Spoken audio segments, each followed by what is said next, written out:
এটা হুংকাৰ নগাঁও মৎস্য ব্যৱসায় সন্থাই এটা হুংকাৰ প্ৰদান কৰিছিল যে উজনিলৈ তেওঁলোকে মাছ ৰপ্তানি নকৰে। তাৰপিছত জাঙুৰ খাই উঠিছিল শিৱসাগৰ 30টাকৈ জাতীয় জনগোষ্ঠী সংগঠনৰ লগতে খিলঞ্জীয়া লোক।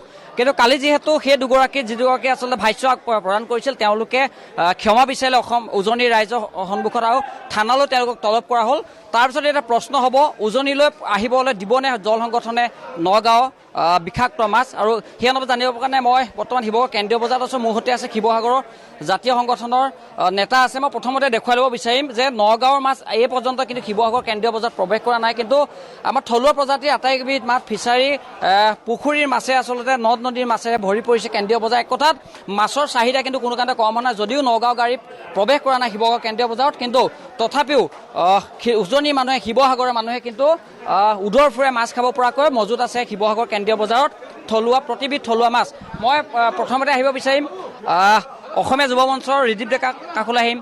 তেওঁলোকে হুংকাৰ প্ৰদান কৰিছিল, তাৰপিছত ক্ষমাও বিচাৰিলে। এটা প্ৰশ্ন হ'ল, উজনিলৈ আপোনালোকে নগাঁও মাছ আহিবলৈ দিব নে এতিয়াও বাধা প্ৰদান কৰিব? নহয়, নগাঁৱৰ মিয়াসকলৰ দম্ভ অহংকাৰ ক'ত গ'ল? এতিয়া আমি সুধিব বিচাৰিছোঁ তেওঁলোকৰ দম্ভ অহংকাৰ ক'ত গ'ল? অসমীয়া জাতি এনেকুৱা এটা জাতি যিটো জাতিয়ে কোনো কাৰণতে কাৰো আগত বশ্যতা স্বীকাৰ কৰা নাই আৰু তলমূৰ কৰা নাই আৰু ভৱিষ্যতেও নকৰে। এইটো কথা স্পষ্ট। আমি অৰ্থনৈতিক অৱৰোধৰ আমি ঘোষণা কৰা নাছিলোঁ, কোনো হিন্দু মুছলমানৰ কাৰণে আমি যুঁজ কৰা নাছিলোঁ। আমাৰ যুঁজখন আছিলে খিলঞ্জীয়া আৰু অখিলঞ্জীয়াৰ কাৰণে হোৱা যুঁজ। খিলঞ্জীয়াৰ স্বাৰ্থ ৰক্ষাৰ কাৰণে হোৱা যুঁজখনত নগাঁৱৰ একাংশ মৎস্য ব্যৱসায়ীয়ে আচলতে যি ধৰণৰ অৰ্থনৈতিক অৱৰোধৰ ঘোষণা কৰিছিল তাক প্ৰত্যাহ্বান জনাইছিল, তাক শিৱসাগৰ দল সংগঠনৰ লগতে শিৱসাগৰবাসী খিলঞ্জীয়া ৰাইজে মানি লৈছিলে। আৰু ইতিমধ্যে আপোনাৰ দেখিছে যোৱা 2টা দিনত শিৱসাগৰলৈ তেখেতলোকে কোনো ধৰণৰ মাছ নপঠিয়ালে, কিন্তু শিৱসাগৰত কোনো ধৰণৰ অসুবিধাৰ সৃষ্টি নহ'লে। আপোনালোকে দেখিছেই শিৱসাগৰত বিভিন্ন ধৰণৰ মাছে আচলতে উভয় নদী হৈ আছে, গতিকে তেনে ক্ষেত্ৰত কোনো ধৰণৰ হেঙাৰ সৃষ্টি নহয়। তেখেতলোকে যিহেতুকে ক্ষমা খুজিছে আৰু আমাৰ অৰ্থনৈতিক অৱৰোধ আমাৰ কথা নাছিলে, কিন্তু এতিয়া ইতিমধ্যে উজনিৰ লগতে শিৱসাগৰৰ ৰাইজে এটা কথা সিদ্ধান্ত লৈছে যে বিষাক্ত মাছ তেওঁলোকে ভক্ষণ নকৰে। আজি 2টা দিনত তেওঁলোকে এই কথা প্ৰমাণ কৰি দিলে কোনো ধৰণৰ অসুবিধা নহ'লে। গতিকে উজনিলৈ মাছ তেখেতলোকে পঠিয়াই নপঠিয়াই তাত আমাৰ ক'বলগীয়া কথা নাই। কিন্তু চৰকাৰলৈ এটা আমি আহ্বান জনাব বিচাৰিছোঁ যে নগাঁও মৎস্য ব্যৱসায়ী একাংশ মৎস্য ব্যৱসায়ী আচলতে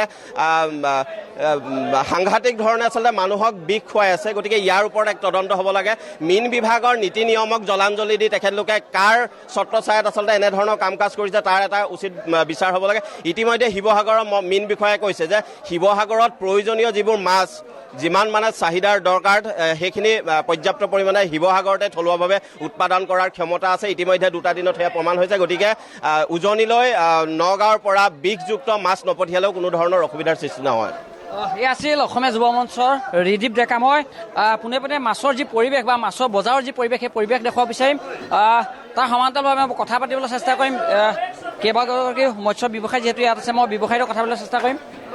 কেমেৰা পাৰ্চন ইমানখনে দেখুৱাই আছে। মই এজন ব্যৱসায়ী আছে, আপোনাৰ ওচৰলৈ আহিম। দেখিছোঁ আপুনি থলুৱা প্ৰজাতিৰ মাছ নগাঁও যিসকলে মাছ নপঠায় বুলি প্ৰকাশ কৰিছিল তেওঁলোকে ক্ষমা বিচাৰিলে। এতিয়া উজনিৰ নগাঁও মাছ নোহোৱাকৈ আপোনালোকৰ কিবা লোকচান হৈছে নেকি? নগাঁও মাছ নোহোৱাকৈ আপোনালোকৰ কিবা ব্যৱসায়ত হেঙা? নাই হোৱা, নাই হোৱা, ঠিকে আছে। আমাৰ নিজৰ মাছে চলি আছে। নিজৰ মাছে চলি আছে? আছে আছে। নগাঁও মাছ নহ'লেও শিৱসাগৰ আপোনালোকৰ বজাৰ নহয়, খোলা থাকিব। কি মাছ হৈছে? আমাৰ ৰৌ আহিছে, বাহু আহিছে, ঘাচ কাপ আহিছে, পাভ আহিছে, মালি আহিছে, সমস্তই আছে যি লাগে। কি মাছ বিচাৰি এতিয়া বেছিকৈ আহিবলৈ ধৰিছে? গ্ৰাহকৰ কাৰণে এটা ডিষ্টাৰ্ব, ভাঙন মাছটো আমাৰ ইয়াত কম, সেই ভাঙন মাছটোৱে ডিষ্টাৰ্ব হয়, বেলেগ ডিষ্টাৰ্ব নাই। সৰু মাছে লৈ সৰু মাছে নিছে এতিয়া।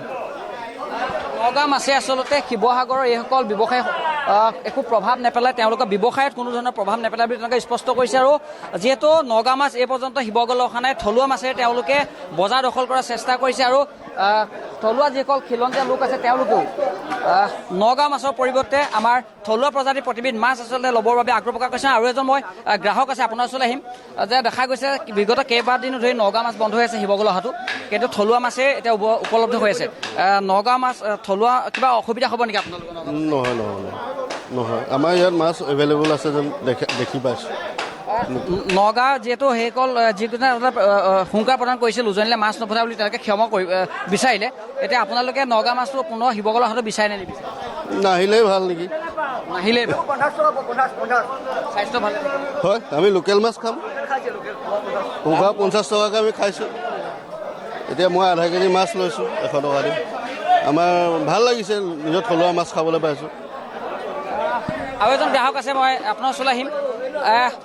নগা মাছ এতিয়া আপোনালোকে যিহেতু অহা নাই কেইবাদিন ধৰি এতিয়া কথা হ'ল আপোনালোকে নগা মাছ আহিবলৈ বিচাৰে নিবিচাৰে নগা মাছ একচুৱেলি মানে কি এতিয়াতো অলৰেডি আমাৰ লোকেল মাছৰ প্ৰায় বজাৰটো বেছিয়ে আছে ধৰক নগা মাছটো অলৰেডি মানে মানুহবিলাক খাই পিনে ধৰক আগত ইউৰিয়া চিউৰিয়া দিয়াবিলাক বেলেগত নতো আমাৰ প্ৰায় লোকেল মাছে মানুহ বিচাৰে লোকেল মানুহ এইবিলাকে একচুৱেলি এতিয়া মানে কি লোকেল মাছতো কোনো অভাৱ নাইকিয়া যেতিয়াতো নগা মাছ আমাৰ প্ৰয়োজন নাই এতিয়া প্ৰয়োজন নাই তাৎপৰ্যটো মন্তব্য কৰিছে যে তেওঁলোকে নগা মাছটো কোনো কাৰণতে শিৱসাগৰলৈ অহাটো বিচৰা নাই ক্ষমা বিচাৰিলেও তেওঁলোকেও বিচৰা নাই কৈছে যে আমাৰ থলুৱা মাছ উপলব্ধ হৈ আছে বজাৰত উপলব্ধ হৈছে থলুৱা মাছ প্ৰতিজন গ্ৰাহকেই খুব আগ্ৰহেৰে থলুৱা মাছ তেওঁলোকে ক্ৰয় কৰিছে কাৰণ এটা কথা যদিও ক্ষমা বিচাৰিলে কিন্তু তথাপি এইসকল গ্ৰাহক এতিয়াও সেই বিষয়টোক লৈ তেওঁলোক এতিয়াও চিন্তিত হৈ আছে কাৰণ নগা মাছ নোহোৱাকৈও তেওঁলোক চলিব পাৰিব শিৱসাগৰ বজাৰ চলিব মই আৰু এজন ব্যৱসায়ী আছে আপোনাৰ ওচৰলৈ আহিব চেষ্টা কৰিম দেখুৱাইছোঁ থলুৱা মাছে উপলব্ধ হৈ পৰিছে বজাৰ প্ৰতিবিধ সৰু কি ডাঙৰ কি প্ৰতিবিধ ফিচাৰীৰ মাছ নদীৰ মাছ সকলো মাছেই কিন্তু এতিয়া উপলব্ধ হৈছে শিৱসাগৰৰ বজাৰত নগা মাছ নহ'লেও শিৱসাগৰৰ বজাৰত প্ৰভাৱ নপৰে শিৱসাগৰ খিলঞ্জীয়াই থলুৱা মাছ খাব বিচাৰে নগা মাছ তেওঁলোকে ত্যাগ কৰিবলৈ সাজু আছে প্ৰয়োজনত কাৰণ মাজে মাজে আচলতে প্ৰশ্ন সৃষ্টি হৈ আহিছে যে নগা মাছত বিষাক্ত আচলতে পদাৰ্থ মিহলি থাকে মই আপোনাৰ ওচৰলৈ আহিম থলুৱা মাছে দেখিছোঁ বজাৰত নগাঁও সেইসকল ব্যৱসায়ী ক্ষমা বিচাৰিলে যিসকলে মাছ নপঠাম বুলি কৈছিল এতিয়া প্ৰশ্ন হ'ল আপোনালোকে নগা মাছটো আহিবলৈ অহাটো বিচাৰে নে শিৱসাগৰলৈ অহাটো চাওক এইখন শিৱসাগৰৰ কেন্দ্ৰীয় বজাৰ আৰু মোৰ আজি 60 বছৰ বয়স হৈছে কিন্তু 60 বছৰ বয়সৰ ঊৰ্ধত হ'লেও এই শিৱসাগৰ কেন্দ্ৰীয় বজাৰখনত আমি সদায় কেইটামান থলুৱা মাছ পাম বুলি আহোঁ থলুৱা মাছৰ আচলতে কম নহয় মাছৰ চাহিদা বাঢ়িছে জনসংখ্যা অনুপাতে যিটো মাছৰ উৎপাদন হ'ব লাগে মাছৰ উৎপাদন হোৱা নাই গতিকে মাছৰ কিছু নাটনি থাকে ইয়াত আপুনি নামনি অসমৰ মাছৰ কথাই কওক যিটো নগাঁও মাছ বুলি কোৱা হয় বা অন্ধ্ৰৰ মাছেই হওক মাছৰ চাহিদা আছে হেতুকে বাহিৰৰ পৰা মাছ আহে কিন্তু এনেকুৱা নহয় যে ইয়াত মাছৰ একেবাৰে নাটনি হয় আৰু বিশেষকৈ শিৱসাগৰত আপোনাৰ যথেষ্ট জলাশয় আছে বিল আছে আৰু বৰ গৌৰৱেৰে ক'ব পাৰোঁ যে শিৱসাগৰৰ থলুৱা মাছৰ নিচিনা সোৱাদযুক্ত মাছ অন্য ঠাইত খুব কমেই পোৱা যায় আমি অসমৰ ইমূৰ পৰা সিমূৰলৈ ঘূৰিছোঁ আৰু মাছৰ সোৱাদ লৈছোঁ মাছ খাই খুব ভাল পাওঁ কিন্তু এনেকুৱা নহয় যে মাছৰ নাটনি হ'ব আৰু দ্বিতীয় কথা হ'ল কি এইবিলাক যিবিলাক অৰ্থনীতিৰ যিবিলাক কথা এই অৰ্থনীতিৰ কথাবিলাকত আচলতে এই টনা আজোৰাবিলাকে দুয়োফালৰ পৰা প্ৰভাৱ পেলায় নগা মাছ আপোনালোকে অহাটো নিবিচাৰে নাই ঠিক নিবিচাৰে বুলি ক'ব নহয় চাওক এখন দেশৰ অৰ্থনীতিৰ বহুত কথা থাকে দেশৰ ভিতৰত তেওঁলোকে অসমৰ ভিতৰতে উৎপাদন কৰিব মাছখিনিতো অসমৰ ভিতৰতে উৎপাদন কৰিব নগা মাছ নাহিলেও বজাৰ আকৌ প্ৰভাৱ নাপায় নাই বজাৰত প্ৰভাৱটো পৰিব কিছু পৰিমাণে নপৰা নহয় কাৰণ নগাঁৱৰ বহু মাছ ইয়াত শিৱসাগৰৰ বেপাৰীসকলে যিসকলে ক্ষুদ্ৰ ব্যৱসায় কৰে ইয়াত বিক্ৰী লৈ পেলাই বাটে পথে বিক্ৰী কৰে গাঁৱে ভূঞে বিক্ৰী কৰে গতিকে তেওঁলোকে যদি উপযুক্তভাৱে বিক্ৰী কৰিবলৈ মাছ নাপায় নিশ্চয় তেওঁলোকৰ ওপৰত এটা প্ৰভাৱ এটা পৰিব নপৰাকৈ নিশ্চিতভাৱে আমি দেখুৱাই আছোঁ শিৱসাগৰ কেন্দ্ৰীয় বজাৰ পৰিৱেশ আচলতে থলুৱা মাছ উপলব্ধ হৈ পৰিছে উভনদী হৈছে থলুৱা মাছ আৰু প্ৰতিজন গ্ৰাহকে খুব আগ্ৰহেৰে থলুৱা মাছ ক্ৰয় কৰা দেখা গৈছে মই দাম সুধিবলৈ চেষ্টা কি দাম চলি আছে মাছৰ দাদা 50 টকা চলি আছে 50 টকা কেজি কেজি 50 টকা 50 50 50 টকা প্ৰতি কেজি মূল্যত শিৱসাগৰ কেন্দ্ৰীয় বজাৰত বিক্ৰী হৈ আছে এয়া বিভিন্ন ধৰণৰ সৰু মাছ থলুৱা প্ৰজাতিৰ মাছ আৰু এনেকৈ যোৱা দুটা দিনৰ কথা যদি কওঁ শিৱসাগৰ কেন্দ্ৰীয় বজাৰত কিন্তু থলুৱা মাছ যথেষ্ট উপলব্ধ হৈছে আৰু যথেষ্ট কম দামত কিন্তু গ্ৰাহকে ক্ৰয় কৰিব পাৰিছে হাঁহিমুখে তেওঁলোকে ক্ৰয় কৰিছে এক কথাত নগা মাছ নহ'লেও শিৱসাগৰ কেন্দ্ৰীয় বজাৰৰ এইসকল মৎস্য ব্যৱসায়ীত কোনো ধৰণৰ প্ৰভাৱ নেপেলায় বা খিলঞ্জীয়া মানুহেও মাছ নোখোৱাকৈ আচলতে থাকিব নালাগে এনেকুৱা ধৰণৰ কিন্তু সত্যজিৎ আপোনাক ধন্যবাদ জনাইছোঁ